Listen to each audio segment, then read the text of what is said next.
My name is Henley. And the night everything ended didn't begin with a scream or a betrayal. It started with a name badge, white, laminated, and stamped with two sharp words.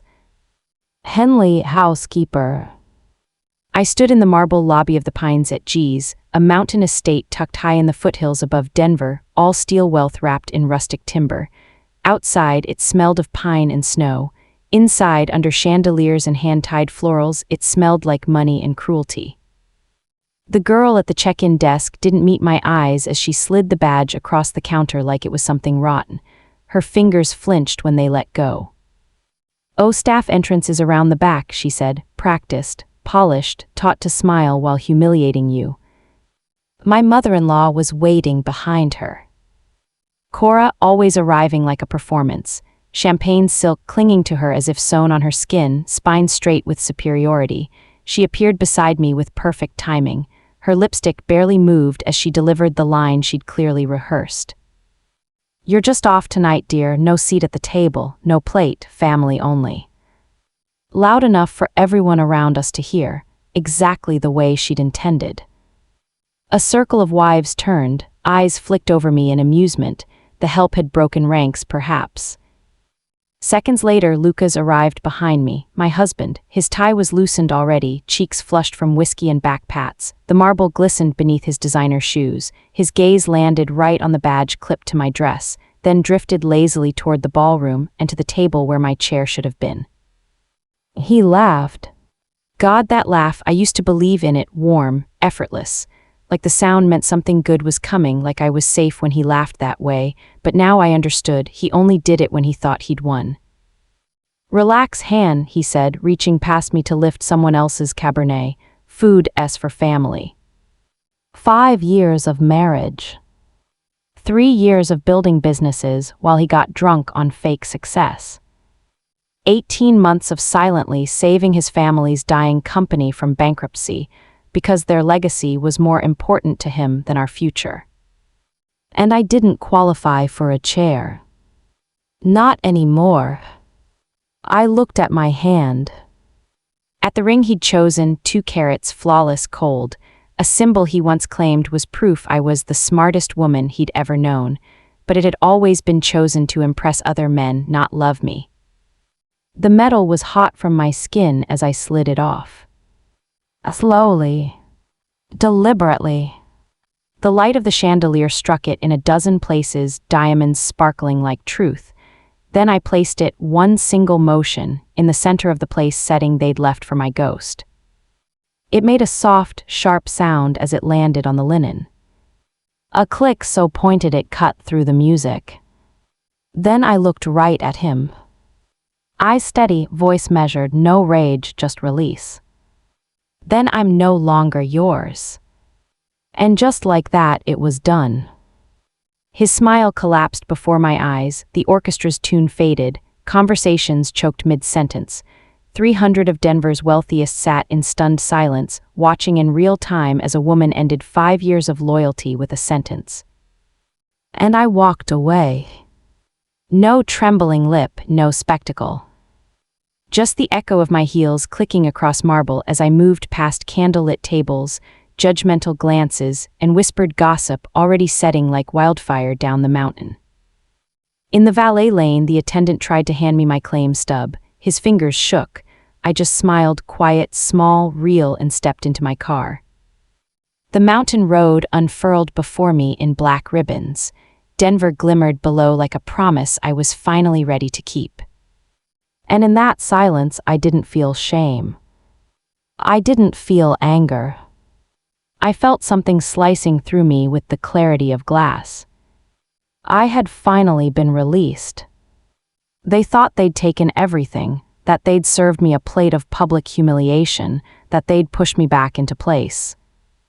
But they didn't understand something very important. I had never belonged at that table. What they did wasn't sudden. It didn't appear like lightning from a clear sky. I'd known long before that night what they thought of me. It showed up in quiet digs and subtle disrespect, the language of people too polite to call it what it was, control. Lucas called my thriving consulting firm your little project. even when I was the one turning around factories, restaurants, logistics chains, creating hundreds of jobs. Cora introduced me to potential friends as Lucas's wife. She keeps busy. She said it while wearing the diamond earrings I paid for after preventing their family business from collapse. And they'd look at me when they said it with soft smiles and sharper eyes, like the punchline was too obvious to say out loud. But I grew up in Pueblo, daughter of a single mom who scrubbed motel toilets so I could eat and get through college with a borrowed laptop and 2 jobs. Where I'm from, we don't raise voices. We raise ourselves. That badge was never a mistake. It was a message. They didn't forget me. They erased me. And in doing so, they did something I never thought I'd thank them for. They showed me the truth. They showed me exactly who I was sitting next to. What kind of love I'd mistaken for safety. What legacy I had helped preserve that never saw me as worthy of being part of it. When they tried to put me back in the corner, they handed me the key to leave the room entirely. Before the ring, before the company, before anyone knew my name at partner dinners, I was just a girl from Pueblo who knew how to work. I grew up watching my mother clean rooms at the roadside motel just off the highway. She scrubbed toilets so I could eat, folded sheets while humming songs I didn't realize were lullabies until years later. We never had much, but we had enough, because she worked harder than anyone, and that's what she taught me. When you have nothing, your name is the only currency. You guard it with everything. I paid my way through business school waiting tables at a diner from 6 p.m. to 2 a.m., then studying numbers and tax law until the sun came up. Finance, accounting, operations, I didn't learn them in theory. I learned to wield them like survival tools. No one handed me anything, so I got used to building from scratch while others inherited empires. That's what made me dangerous in rooms full of resting on their last names kind of men. Years later, I married one. Lucas came into my life fast, charming, intoxicating, the kind of man who made you believe that loving him was already an achievement. He told me I was the smartest woman he'd ever met, said I grounded him, said he needed me. He didn't mean it, he just liked the way I made him look. He liked that I showed up in black heels and gray suits and made messy numbers disappear. He liked saying he married someone who could turn around a business like it was second nature, but behind closed doors. It was little comments. Take the edge off in that meeting, babe. You don't want to intimidate the clients. You should smile more, maybe wear something softer. And do you really want to go head-to-head with that CFO? Maybe Marcus should take the call instead. I tucked those away, every tiny cut. Kept working, kept fixing. I told myself it was love, that discomfort was just growing pains. But it was. The fracture deepened the year the market slipped again and interest rates crushed the family company, a manufacturing firm Lucas's grandfather had built with his bare hands. His father sat in the kitchen one night in full collapse, eyes red, hands trembling. The business was weeks from going under. Over 200 families would lose their livelihood. Generations of legacy would vanish. Lucas. He was skiing in Aspen, closing a deal that made no one but his bonus feel better. So I stepped in. Not for glory, not even for thanks, just because I couldn't stand still and watch people suffer when I had the tools to stop it.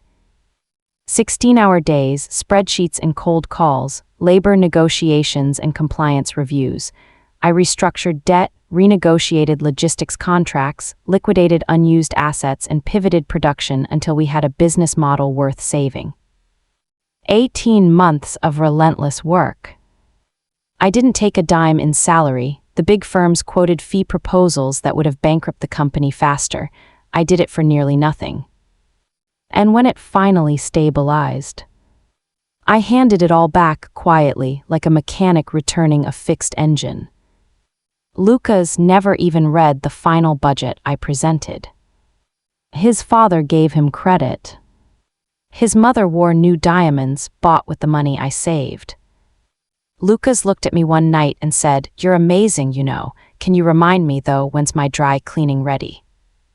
I lay in bed beside him, staring at the ceiling, wondering if maybe I was the fool here, if maybe fixing other people's messes was just who I was now. But I kept the files anyway. Not the business ones, the personal ones. It started when I spotted a discrepancy, a client meeting billed to a portfolio company, except the meeting never happened. Then it was more of them, buried deeper. Hotel suites, designer watches, private jets disguised as necessary travel, encrypted text messages leading nowhere, executive expenses paid twice. I confirmed what I suspected. Lucas wasn't just careless, he was dirty. I created an encrypted folder on my private drive and named it Insurance. Not to destroy him, not yet, but because real love doesn't mean ignoring reality, it means being prepared for it. He never noticed how careful I was. Most people don't notice quiet women. Until they make noise. One evening I got home early from a site visit, grocery bags in hand, walking through the front door of our Wash Park townhouse, tired but steady. Then I heard his voice. Floating out of the bedroom, crisp and unmistakably cruel, he was on speakerphone. "She really thinks her little consulting gigs matter," he laughed. That same golden laugh, warm, easy, only now I could hear what lived underneath it, arrogance sharpened into cruelty. Then another voice answered, "Cora. She'll look perfect in the uniform, just enough lipstick and long sleeves, people won't even notice." Their laughter overlapped like a planned performance. And in that moment, everything that still lingered inside me, the doubt, the excuses, the foolish thread of hope, snapped. I set the groceries down without a sound. Walked to my home office. Opened the insurance folder. And started writing the anonymous letter that would set everything in motion. That week I stopped sleeping. My days were spreadsheets and business turnarounds. My nights were full of silence and desktop monitors glowing like quiet weapons.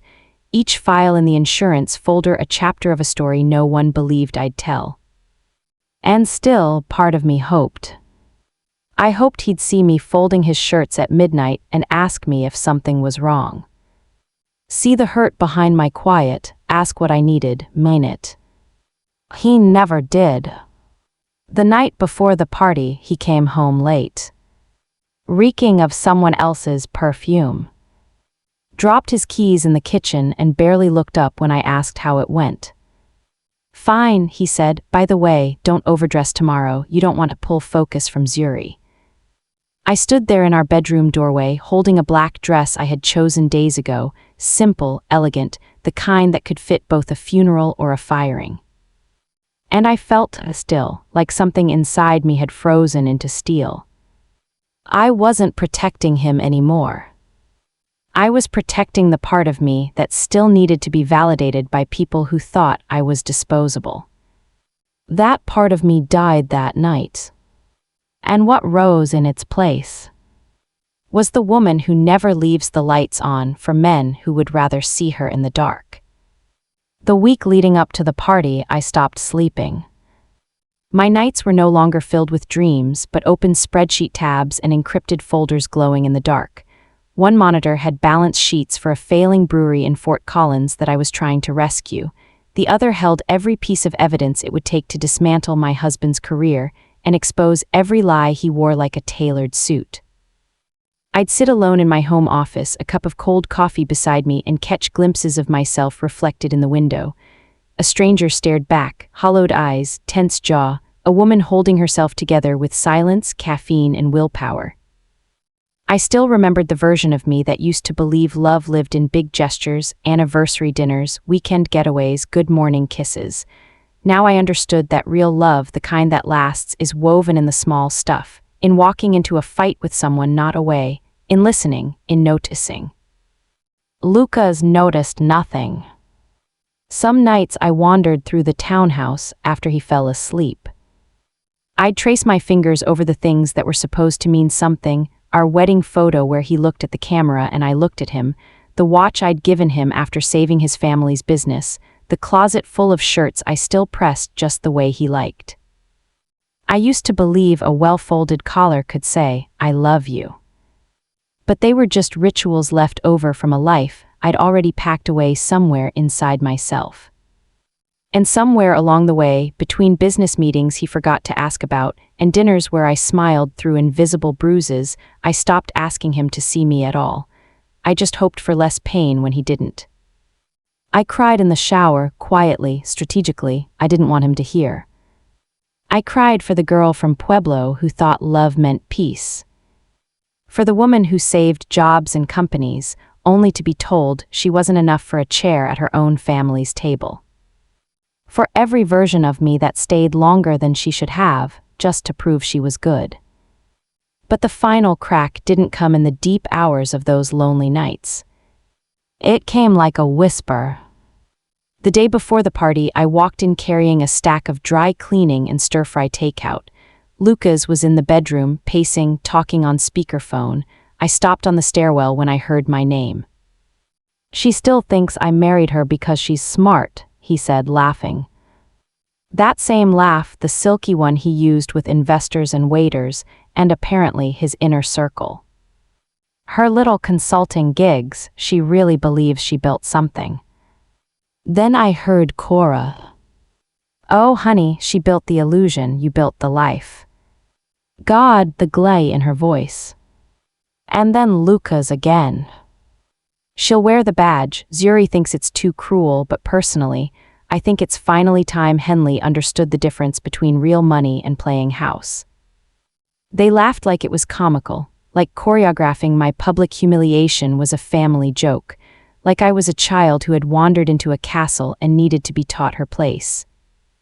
I stood there with tears pooling in my eyes, not from heartbreak anymore, but confirmation.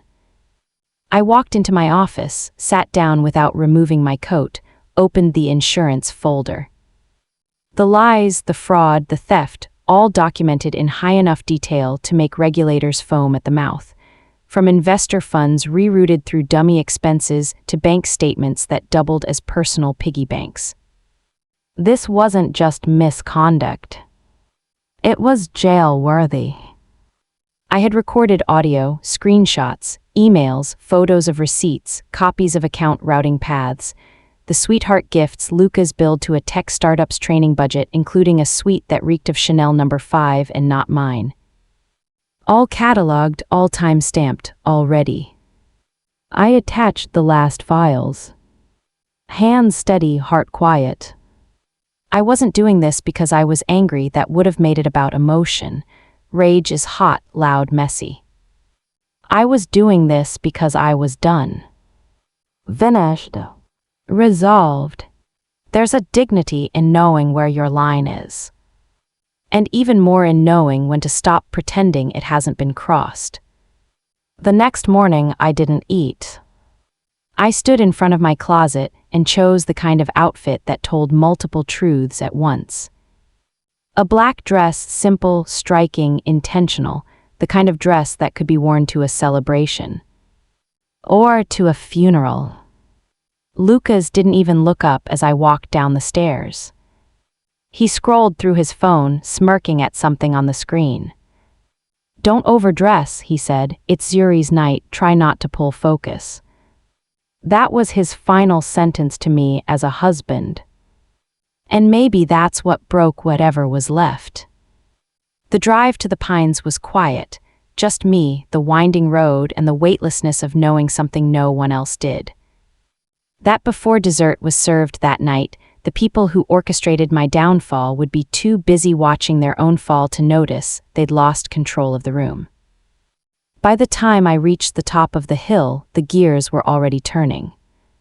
Lucas's private equity firm was compromised. Their filings contained years of unethical transactions, all of which I had double-checked and compiled with surgical precision. The letters were written, the files organized, the recipients pre-selected with intention and encryption, the SEC, IRS, firm partners, key investors. The only thing left to do was hit send. And say my goodbye publicly. which meant showing up for the performance they'd written for me just long enough to rewrite the ending. As I approached the check-in desk, the girl on the other side hesitated, clearly briefed on what to expect. Then she reached under the table and pulled out the name badge. Henley, housekeeper. Her hand shook slightly as she passed it to me. Behind her stood Cora, radiant in her calculated elegance. Her voice rang out, artificially sweet. Perfect, she said loudly. Staff uses the side entrance. Cameras clicked, heads turned. A black dress, simple, striking, intentional, the kind of dress that could be worn to a celebration. Or to a funeral. Lucas didn't even look up as I walked down the stairs. He scrolled through his phone, smirking at something on the screen. Don't overdress, he said. It's Zuri's night, try not to pull focus. That was his final sentence to me as a husband. And maybe that's what broke whatever was left. The drive to the Pines was quiet, just me, the winding road, and the weightlessness of knowing something no one else did. That before dessert was served that night, the people who orchestrated my downfall would be too busy watching their own fall to notice they'd lost control of the room.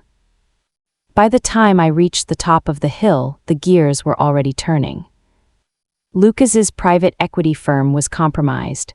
Their filings contained years of unethical transactions, all of which I had double-checked and compiled with surgical precision. The letters were written, the files organized, the recipients pre-selected with intention and encryption, the SEC, IRS, firm partners, key investors. The only thing left to do was hit send. And say my goodbye publicly. Which meant showing up for the performance they'd written for me just long enough to rewrite the ending. As I approached the check-in desk, the girl on the other side hesitated, clearly briefed on what to expect. Then she reached under the table and pulled out the name badge. Henley, housekeeper. Her hand shook slightly as she passed it to me. Behind her stood Cora, radiant in her calculated elegance. Her voice rang out, artificially sweet. Perfect, she said loudly. Staff uses the side entrance. Cameras clicked, heads turned. Someone whispered. That's the woman who saved their company, isn't it? Another voice replied. Guess not anymore. I looked down at the badge, the word housekeeper boldly printed in capital letters. Then I clipped it to my dress without flinching. They thought the label would make me shrink. Funny thing is, I'd cleaned far filthier things than this family. The Pines at G's sat like a monument to wealth pretending to be wilderness.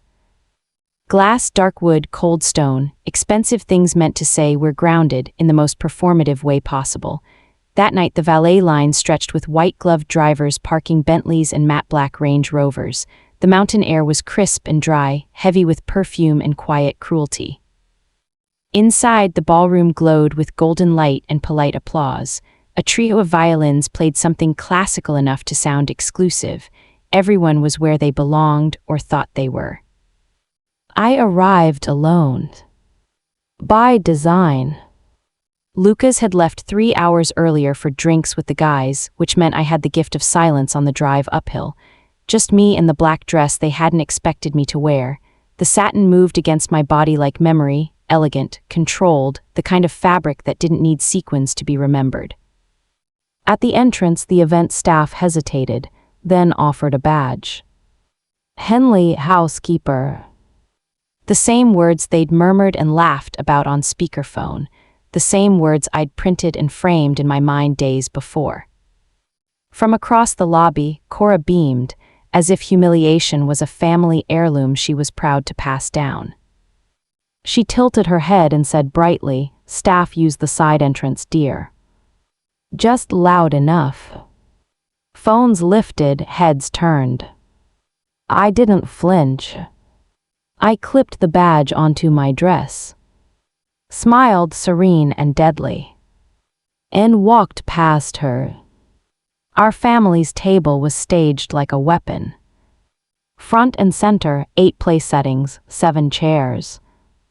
I knew the math, that was the point. 1 empty space in full view of the ballroom, just enough to make the omission look intentional, a statement. The glittering elite of the Denver world gathered around, CEOs, old money, new money, and the ones who married it. Some of them recognized me, a few whispered. One man leaned toward his date and said aloud, "That's the one who saved the company, right?" She blinked, apparently not anymore. I stood beside the empty seat. Paused. Slowly, I removed the ring from my left hand. Same ring Lucas chose 5 years ago after a pitch meeting. 2 carats, platinum, emotionless brilliance. It didn't sparkle as much as it reflected, all angles, no warmth. I placed it in the center of the empty plate, perfect and deliberate. Click. The musicians faltered, forks paused halfway to mouths, conversations stalled. Lucas arrived minutes later, loud and satisfied, like a man whose table had already been reserved by the universe. He took in the missing chair, the badge, the stairs, and he laughed. That same golden boy laugh, like a reflex, the kind that used to feel safe, the kind that turned nervous glances into a shared joke. "Relax, Han," he said, reaching for someone else's wine. "Food, S for family." He waited for the room to join him in the joke. They didn't. That's when I looked him in the eye. And in a voice calm enough to carry across the dance floor, I said, "Then I'm no longer yours." The room went silent. In that moment, something changed. Not just in me. In them. Because suddenly I wasn't the sad story in the corner. I was the woman who slipped the chain from her ankle mid-party and tossed it onto the table for everyone to see. I turned and walked out, heel by heel, past plates I had set, cheeks I had kissed, handshakes I'd taken in silent desperation to belong. I heard Cora's voice behind me. "Lucas," she hissed, "do something." But Lucas said nothing. Because what could he do? You can't laugh your way through fire once it's already at your feet. The valet had trouble making eye contact as he handed me my keys, stammering an apology for something he couldn't name. I didn't need his words. He was just part of the stage, and the curtain had already dropped behind me. I got into my car, drove halfway down the mountain until I reached the overlook that saw the whole city glowing like embers on a hearth. There I parked, opened the door, let the cold air in like truth. And for the first time all week, I let my hands shake.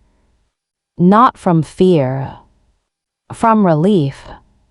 Pure, sharp, sweet relief, the kind that feels like grief when you've been holding your breath for too long. Then I grabbed my phone, opened the draft message I'd written days ago. Typed 3 words. Execute everything tonight. Send it. Just like that, quiet, no fanfare. The fuse had been lit. By the time I reached Wash Park again, the machinery was already in motion. The encryption keys unlocked entire archives of evidence, files sent directly to regulators, whistleblower hotlines, federal entities that didn't just frown at financial misconduct. Every dollar misplaced, every log deleted, every luxury purchase hidden behind shell code and corporate slang, now in the hands of those who wouldn't be charmed by Lucas's grin or calmed by Cora's pearls. That weekend the world didn't end, but theirs did.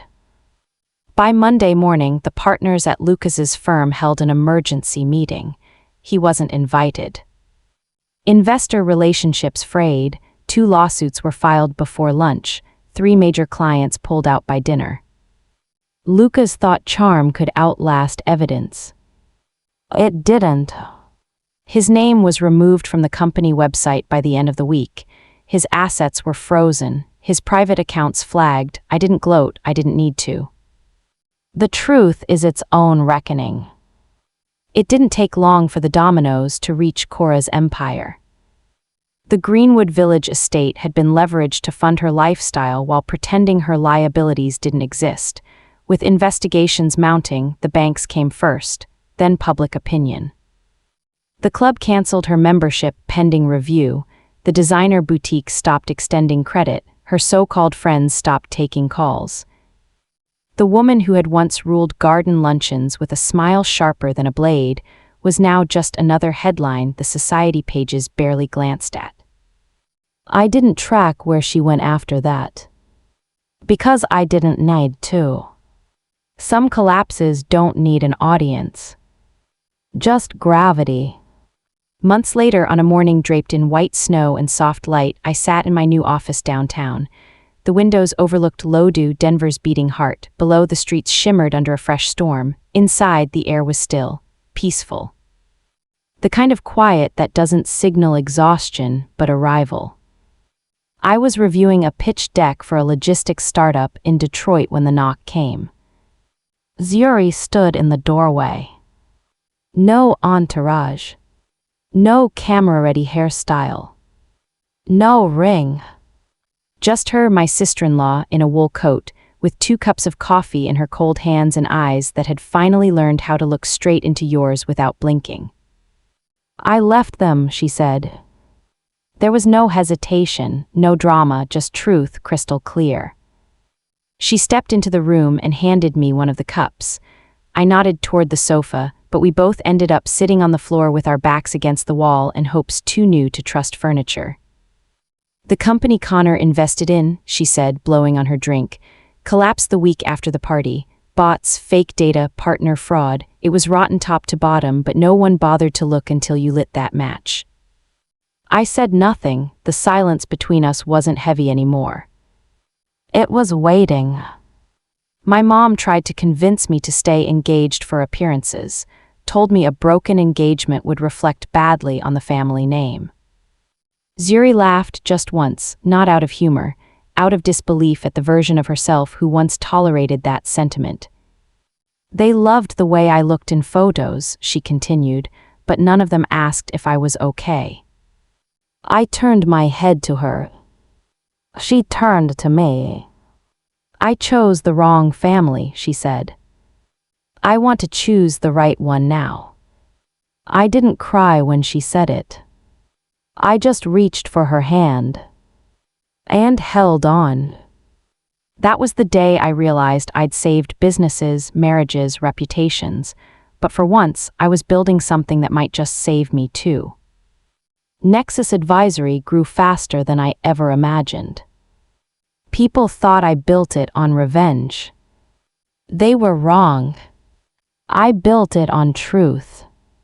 Word spread not in boardrooms but through the lunch breaks of plant managers, bakery owners, second-generation factory lights. People who talked not about who I used to be married to, but about what I did when I showed up. I listened. I understood. I fixed what was broken without burning people to the ground. Now we get calls from cities others called lost causes, cities with grit in their hearts and potential in their bones, Detroit, Cleveland, Omaha, Tulsa. They don't care which Ivy League school I didn't go to. They care that I'll sit across from a struggling CEO and find a way to keep 80 workers on payroll without gutting the soul of the business. Because the truth is, some companies don't just sell products, they carry the dreams of people who don't have stock options, and those dreams are worth saving. Zuri joined Nexus 6 months later. MBA in progress, eyes sharper than ever. She studies patterns now. Numbers, red flags, financial gaslighting. She gives workshops to young women in business, teaches them how to spot the kind of fraud that doesn't show up on criminal records but does just as much damage. She tells them about the empty chair at a table and the power of walking away. Lucas's downfall wasn't a fireball. It was quieter than that, the kind you don't even notice until the smoke fills a room you no longer rent. No arrests, no lawsuits with his name on them, at least not publicly. No one screamed, not even me. But the firm removed him, gently, surgically. like a liability with a PR problem. Last I heard, he moved back into the guest room of his childhood home in Colorado Springs.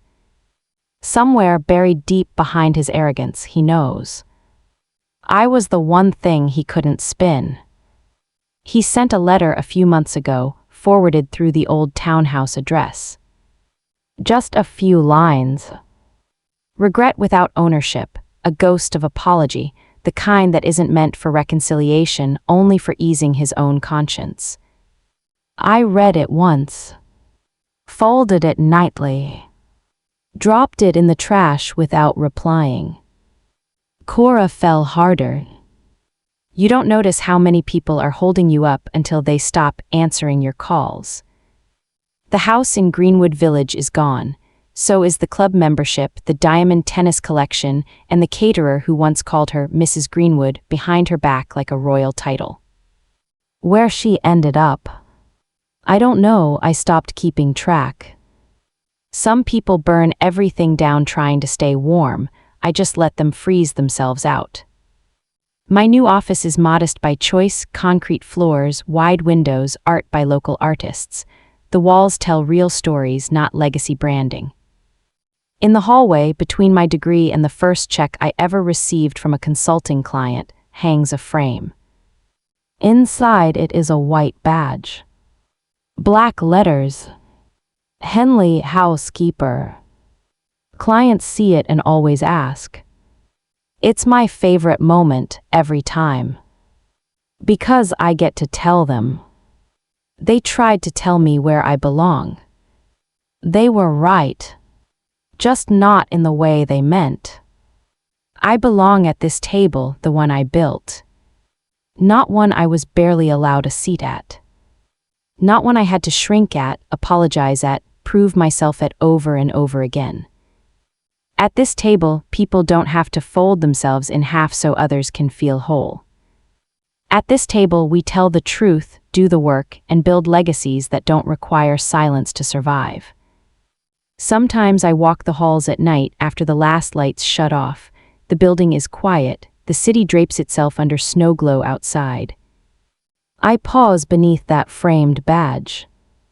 And remember, that empty chair at the party. It wasn't an insult. It was permission. To stand up. To walk away. To build something better. Sometimes the life you lose isn't a loss. It's the first step toward the life you'll never give up again.